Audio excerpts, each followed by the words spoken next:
Chapter 4 भी start कर रहे हैं हम। इस चैप्टर में थ्योरेटिकल पोर्शन ज्यादा है और थ्योरी की ही बात करनी है हमें। ठीक है। इस चैप्टर का नाम है atmospheric pressure and it's measurement. Atmospheric pressure and it's measurement. ठीक है। तो एटमॉस्फेरिक प्रेशर क्या होता है उससे पहले हम समझे व्हाट इज एटमॉस्फेयर। देखो बेटा, जो हमारी अर्थ जो है, उस अर्थ के चारों तरफ 300 किलोमीटर की हाइट तक अगर आप जाएंगे तो आपको एयर मिलेगी। तो ये जो एयर का इन्वलप है, इस इन्वलप को हम एटमॉस्फेयर कहते हैं। अब एयर क्या है? एयर क्योंकि एक फ्लूइड है, एयर फ्लूइड है भाई। हमने आपको बताया है फ्लूइड की दो क्वालिटी होती हैं। एक हमने आपको लिक्विड बताया था, लिक्विड के बारे में बहुत सारी बातें करी थी। अब एयर भी फ्लूइड की दूसरी क्लास है, लेकिन ये गैसियस क्लास है। कौन सी क्लास है? ये गैसियस क्लास है। तो जाहिर सी बात है कि जब ये जैसे लिक्विड का कॉलम प्रेशर एक्सर्ट करता था, वैसे ही एयर का कॉलम भी प्रेशर एक्सर्ट करेगा। ठीक है। तो the thrust exerted per unit area by air column is known as atmospheric pressure. इसे हम एटमॉस्फेरिक प्रेशर के नाम से जानते हैं। तो the thrust exerted per unit area on the earth surface due to column of air is called atmospheric pressure on the surface of earth. ये एकदम तय तमाम बात हो गई। आइए इसको हम अपने नॉर्मल लाइफ से समझते हैं। कि देखो, अब इसको ऐसे समझो कि हम कितना एटमॉस्फेरिक प्रेशर लगाते हैं। देखो, ये एक जानकारी हम आपको दे रहे हैं। Note the 1 centimeter, the air column, the air column, the weight of air column, the weight of air column over 1 centimeter square area, over 1 centimeter square area. Area on earth surface. Area on earth surface is 1 kilogram force. 1 centimetre square surface पर वो कितना wait होता है area का, air का? ये 1 kilogram force का wait होता है। ठीक है। तो atmospheric pressure, atmospheric pressure on 1 centimetre square area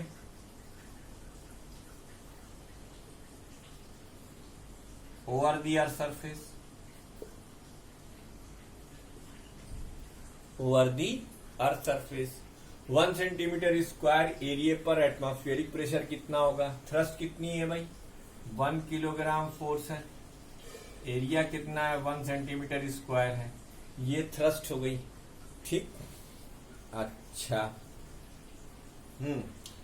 अब बेटा, अगर हम 1 मीटर स्क्वायर की बात करें भाई, ये क्या है? ये है थ्रस्ट और ये क्या है? पर यूनिट एरिया। ये क्या है? Atmospheric pressure. इसको हम 1 ATM लिखेंगे।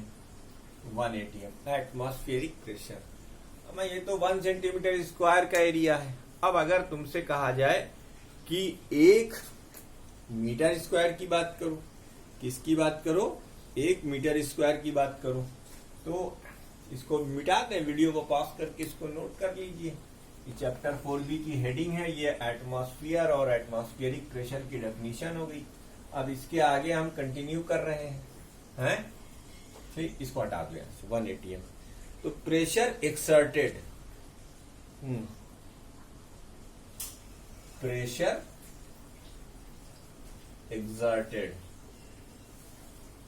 On the 1 metre square area of the earth surface.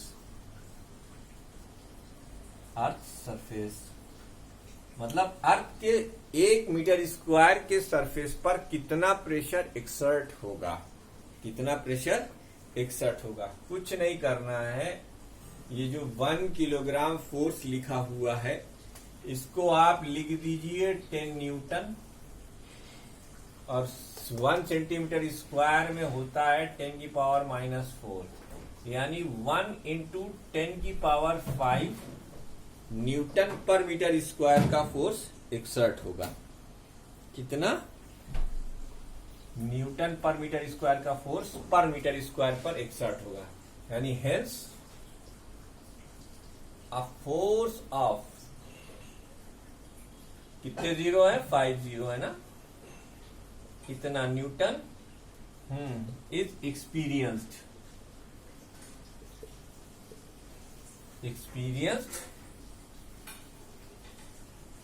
Bye 1 metre square surface on the earth due to air। बाप रे, ये कोई छोटी मोटी वैल्यू नहीं, ये एक बड़ी वैल्यू है। ठीक है, अब यहां पर एक चीज है, जैसे आप में से बहुत सारे लोग दर्शन करने वैष्णो देवी जाते हैं, तो हाइट पर आपको मालूम है हाइट के साथ साथ प्रेशर बढ़ता है। हाइट के साथ साथ प्रेशर बढ़ता है, जैसे जैसे हाइट बढ़ेगी वैसे वैसे प्रेशर बढ़ेगा। बेटा, ये एयर के प्रेशर को बैलेंस करने के लिए हमारी वेन्स और आर्टरीज में जो ब्लड बह रहा है उससे एक प्रेशर एक्सर्ट होता है जो कि आपके एयर प्रेशर को बैलेंस करता है। ये आप अपनी बुक में से पढ़ लीजिएगा कि एल्टीट्यूड पर जाने पर आपकी नाक में से खून क्यों निकलने लगता है। उसका रीजन यही है कि जब आप एल्टीट्यूड पर जाएंगे तो आपका ब्लड प्रेशर बढ़ जाएगा और वो एटमॉस्फेरिक प्रेशर से काउंटर बैलेंस नहीं हो पाएगा।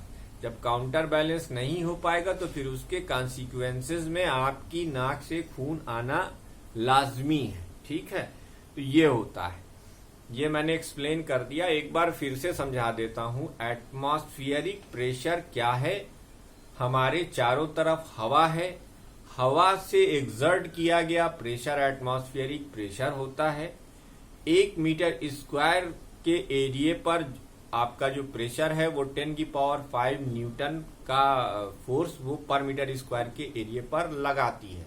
यानी अगर हमारा एक नॉर्मल एरिया 2 मीटर स्क्वायर का माना जाए तो हमारे ऊपर 2 इंटू 10 की पावर 5 न्यूटन का थ्रस्ट सिर्फ हवा से लग रहा है, लेकिन इसको काउंटर बैलेंस कौन कर रहा है? इसको हमारे ब्लड का प्रेशर काउंटर बैलेंस कर रहा है, जिसका नाम आप लोगों ने बीपी बचपन से सुना होगा, ब्लड प्रेशर। अगर प्रेशर का डिफरेंस ना हो तो ब्लड नहीं फ्लो करेगा, जैसा कि आपको इसकी पिछली वाली वीडियो में मैंने बताया था। ठीक, अब हवा का प्रेशर है, हवा में दबाव है, इस बात को साबित करने के लिए बेटा इस चैप्टर को पढ़ते, इस चैप्टर का वीडियो देखते समय बुक आप अपने हाथ में रखिएगा।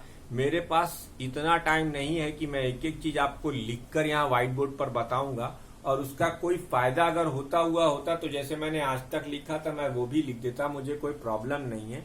तो बुक हाथ में उठा लीजिए, उसके बाद बात कीजिएगा।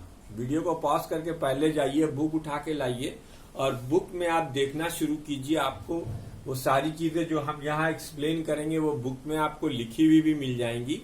जैसे some consequences of atmospheric pressure, atmospheric pressure के डिफरेंस की वजह से क्या क्या हमारे फायदे या नुकसान हो सकते हैं वो हमें देखना है। तो sucking a drink with a straw, जो आप पेप्सी या कोई भी कोल्ड ड्रिंक किसी स्ट्रॉ से पीते हैं, उसका रीजन ये है कि प्रेशर के डिफरेंस की वजह से वाटर आप जानते हैं हाइट तक राइज कर जाएगा अगर प्रेशर का डिफरेंस है तो इस वजह से when a drink is sucked with a straw, first the air in straw goes into our lung due to which the air pressure inside the straw decreases। भाई जब आप खींचेंगे किसी चीज को तो आपका लंग जो है उसके अंदर हवा भरेगी, जब हवा भरेगी तो फिर स्ट्रॉ का प्रेशर डिक्रीज करेगा। Inside the straw decreases, the atmospheric pressure acting on the surface of the drink become more than the pressure inside the straw. अब बाहर का प्रेशर तो कांस्टेंट है, लेकिन अंदर की एयर आपने सक करके प्रेशर कम कर दिया, ये क्या हो गया? प्रेशर का डिफरेंस हो गया। इस प्रेशर के डिफरेंस की वजह से क्या होगा? Forces the drink move up into the straw. इस प्रेशर के डिफरेंस की वजह से क्या होगा, लिक्विड या वो जो आप कोल्ड ड्रिंक पी रहे हैं वो कोल्ड ड्रिंक आपके मुंह तक चढ़ जाएगा। उसका रीजन एक बार फिर से समझ लो। जब आप स्ट्रॉ से पहली बार खींचते हैं तो आप स्ट्रॉ के अंदर की एयर को सक करते हैं, वो हवा आपके लंग में भर जाती है।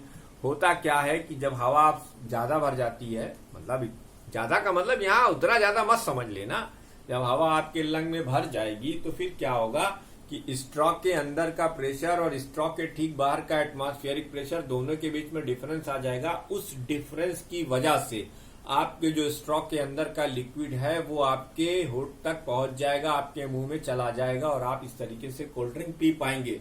तो ये एटमॉस्फेरिक प्रेशर और स्ट्रॉ के प्रेशर के डिफरेंस की वजह से हुआ।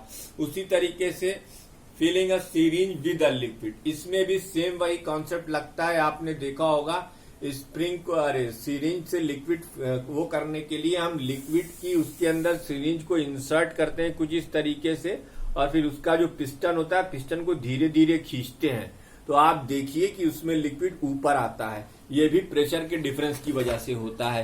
एटमॉस्फेरिक प्रेशर और अंदर के प्रेशर में डिफरेंस आ जाएगा जिसकी वजह से सिरिंज में लिक्विड ऊपर की तरफ चढ़ जाएगा। ये भी आप बुक से देख लीजिएगा। इसी तरीके से फाउंटेन पेन से इंक का फ्लो करना, फाउंटेन पेन से इंक का फ्लो करना, ये भी उसी कॉन्सिक्वेंस से आता है।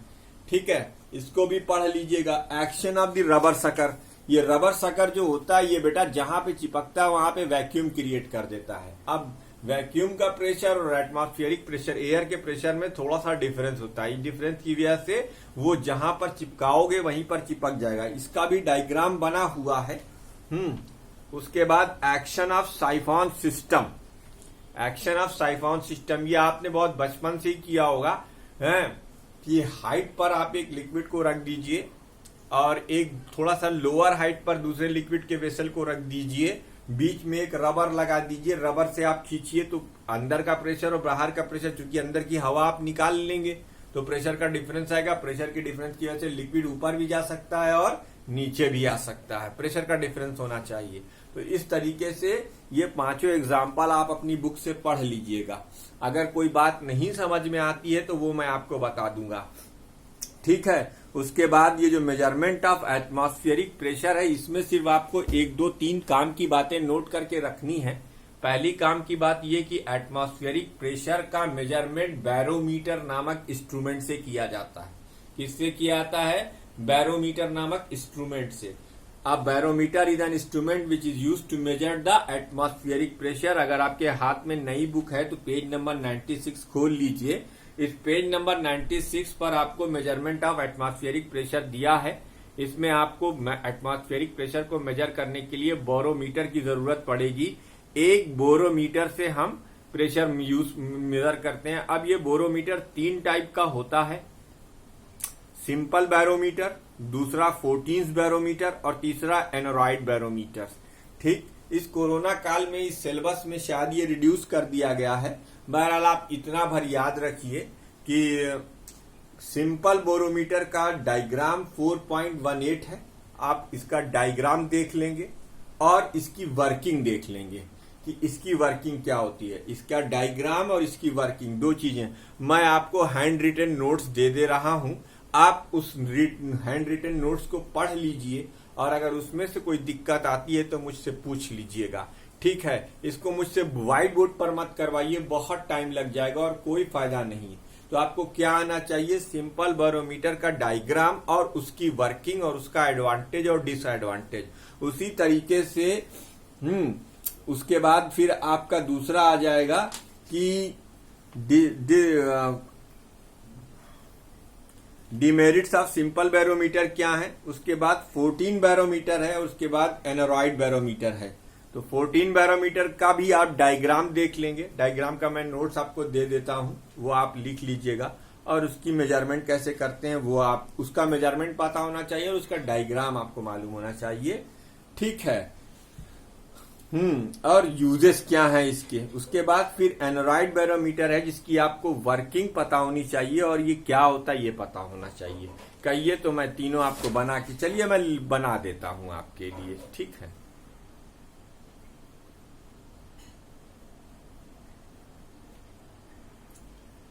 बेटा इसके बाद ये नोट कर लेना, ये तुम्हारे समझाने के लिए है। अब हम मेजरमेंट ऑफ एटमॉस्फेरिक प्रेशर में सिंपल बैरोमीटर, 14 बैरोमीटर और एंड्रॉइड बैरोमीटर तीनों की कंस्ट्रक्शन और वर्किंग आपको पहले व्हाइट बोर्ड पर बना देते हैं, वीडियो को पॉज करके, फिर हम आपको समझा देते हैं। ठीक है, टाइम इससे कम लगेगा। देखो इसमें मैंने पहला फिगर जो बनाया है वो सिंपल बैरोमीटर का है। ये जो रेड कलर की आपको एक वो दिख रही है, इसे टेस्ट ट्यूब कहेंगे। यह एक ट्यूब है, ये ग्लास ट्यूब है। इसको हमने एक पॉट लिया है, पॉट में पूरी मरकरी भरी हुई थी। अब इसको हमने इसके अंदर इंसर्ट किया, तो बेटा अंदर जो है एयर थी, वो एयर गायब होना शुरू होगी धीरे धीरे, और यहाँ पर वैक्यूम क्रिएट हो जाएगा।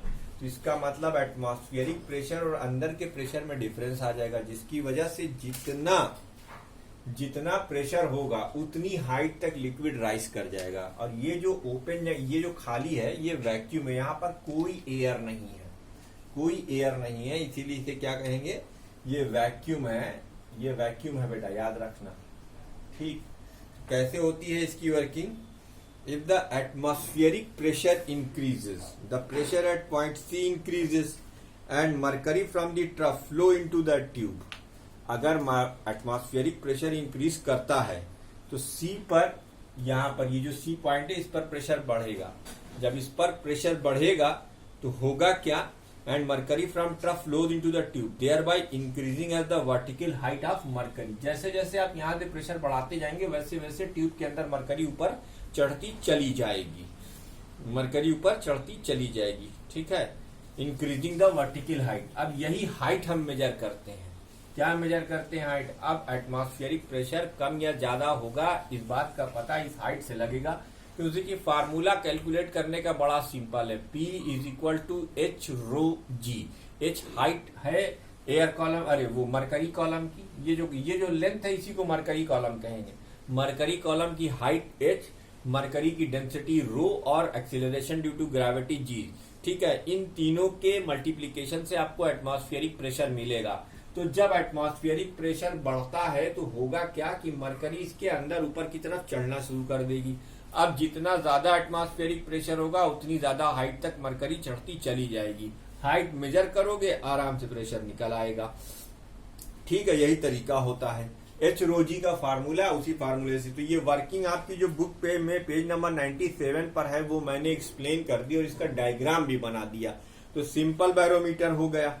अब दूसरी चीज इसमें एडवांटेज क्या है मरकरी को रखने का? भाई हम पानी भी तो चढ़ा सकते थे, पानी क्यों नहीं लिया? तो उसके एडवांटेज में ये है कि मरकरी की डेंसिटी जो है वो बहुत ज्यादा इन कंपैरिजन टू वाटर। इसको ऐसे समझिए कि 1 मीटर क्यूब में मरकरी रहेगी 13.6 इंटू 10 की पावर 3 किलोग्राम, और जबकि वाटर सिर्फ 1000 किलोग्राम रहेगा। ठीक है, तो इसलिए एटमॉस्फेरिक प्रेशर को बैलेंस करने के लिए वाटर के कंपैरिजन में चूंकि मरकरी की डेंसिटी ज्यादा है, इसलिए एक फैक्टर ये हो गया मरकरी को लेने का। दूसरा factor, the vapour pressure of mercury negligible रहता है। वेपर प्रेशर जो रहता है मरकरी का नेग्लेजिबल रहता है, इसलिए लेते हैं।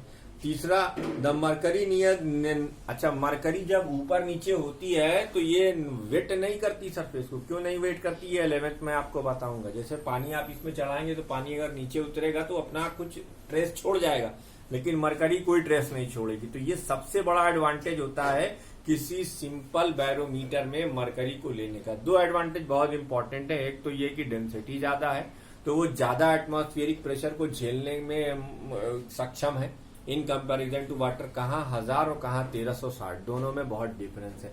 और दूसरी बात यह कि ऊपर नीचे आते जाते समय ये अपना कोई ट्रेस नहीं छोड़ता, यानी वेपर प्रेशर, वेपर इसके रह नहीं जाते, और जब वेपर नहीं रहेंगे तो फिर उनका कोई प्रेशर भी नहीं होगा। इस वजह से हम मरकरी को लेते हैं। ठीक है, वेपर प्रेशर नेग्लेजिबल रहता है। तो ये 3, the surface of the mercury shining, अच्छा पारा चमकता, अब ये पारा है यार, मरकरी को पारा ही बोलते हैं। पारा चमकता है और ओपेक होता है। जब ये ऊपर नीचे चढ़ता है तो आराम से देखा जा सकता है। दूसरे, और ये प्योर स्टेट में आसानी से मिल भी जाता है। मरकरी एक्चुअली है सॉलिड, लेकिन एक ऐसा सॉलिड जो नॉर्मल टेम्परेचर पर लिक्विड फॉर्म में रहता है। मरकरी लिक्विड नहीं है, मरकरी सॉलिड है। एक ऐसा सॉलिड जो कि नॉर्मल टेम्परेचर पर लिक्विड फॉर्म में रहता है। मरकरी मेटल है बेटा, याद रखिएगा। अब disadvantages of using water as a barometric liquid. अब वाटर को हम क्यों नहीं यूज कर रहे हैं, तो उसका जवाब भी आपके सामने लिखे हुए हैं। ऐसे ही उसकी फिर डिमेरिट्स क्या है, वो भी आप बेटा खुद से भी करो। ये सब थ्योरेटिकल पोर्शंस हैं, इसमें आपको बैरोमीटर के बारे में थोड़ा बहुत जान लेना है और कंस्ट्रक्शन और मेजरमेंट। उसके बाद इस चैप्टर में आप सिर्फ और सिर्फ ये 3 एग्जाम्पल्स और ये जो 3-4 न्यूमेरिकल है मैं इनको सॉल्व कर देता हूं, ठीक है। इसके बाद का जो चैप्टर है वो बहुत इंपॉर्टेंट है, और अब thrust in fluids and Archimedes principal and flotation. तो सिंपल बैरोमीटर के बारे में हमने आपको बता दिया।